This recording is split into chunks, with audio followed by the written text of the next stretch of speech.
oversight failures should guide Congress in approaching UAP oversight?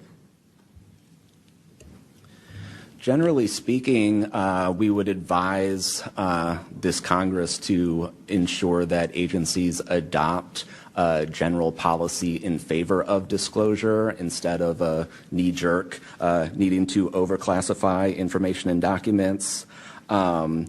We should ensure that when information is classified or deemed sensitive, it's only for legitimate national security and privacy concerns. And we would recommend adding additional factors to the considerations of cost, value, and certainly to the extent that it's critical for the public interest and the public's right to know, especially when we are talking about these very serious national security concerns and implications. Can you speak to how whistleblowers have historically helped Congress uncover the truth in other areas and how that might apply here? Absolutely. So again, Congress has always relied on whistleblowers coming forward and making disclosures in a number of different issues across different agencies, anything from national security to airline safety, railway safety, environmental concerns, workplace health and safety, a lot of issues coming out of the COVID pandemic, for example.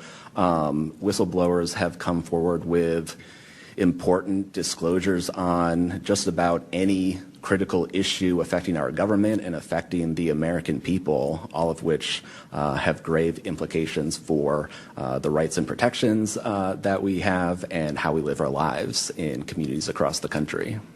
How important is it for whistleblowers to have strong protections when it comes to UAP-related disclosures or disclosures of other topics of excessive government secrecy? It's absolutely vital. This has been one of the disappointing failures of doing this work, of advocating for stronger whistleblower protections. We recognize the invaluable public service that brave whistleblowers play in coming forward, again, taking all of these risks that we've heard about just to speak the truth, to get important information out in the public consciousness, but they can only do so when we have safe and secure channels for reporting, when there is trust in the independence of agency watchdogs like inspectors general, like the Office of Special Counsel, like the Merit Systems Protection Board that play critical roles in investigating whistleblower disclosures and enforcing the protections of whistleblowers.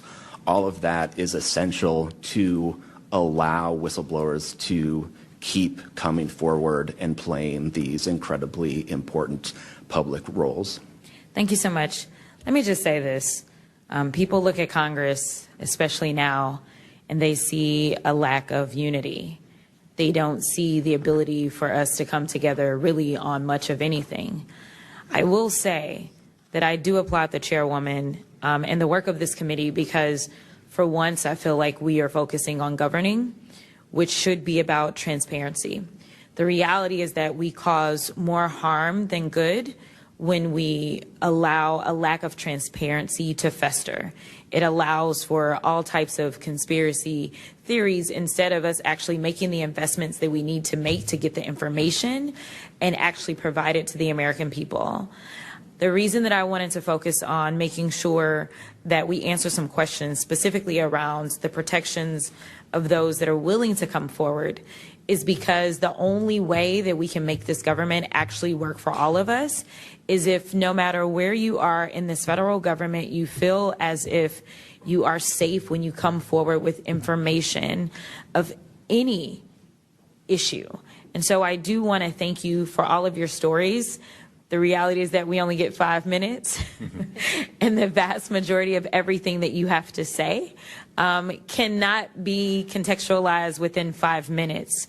But I know that my colleagues are going to get to kind of pulling some more of that out.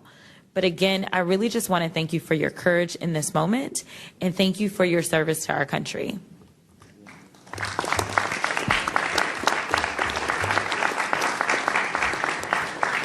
I now recognize Mr. Burchett from Tennessee for 5 minutes. Thank you, Chair Lady, and thank you, Ranking Member Crockett.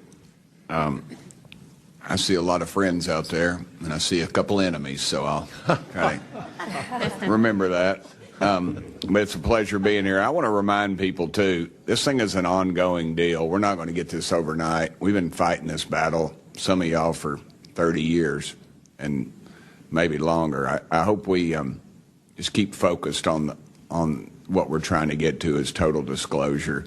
We get a little wrapped up in a lot of things, but the government has something, and they need to turn it over to us. We pay their dadgum salary, you pay our salary, and you ought to get more out of us than you do. And that's what disgusts me about this whole thing. I think they're just trying to run the clock out on us, really.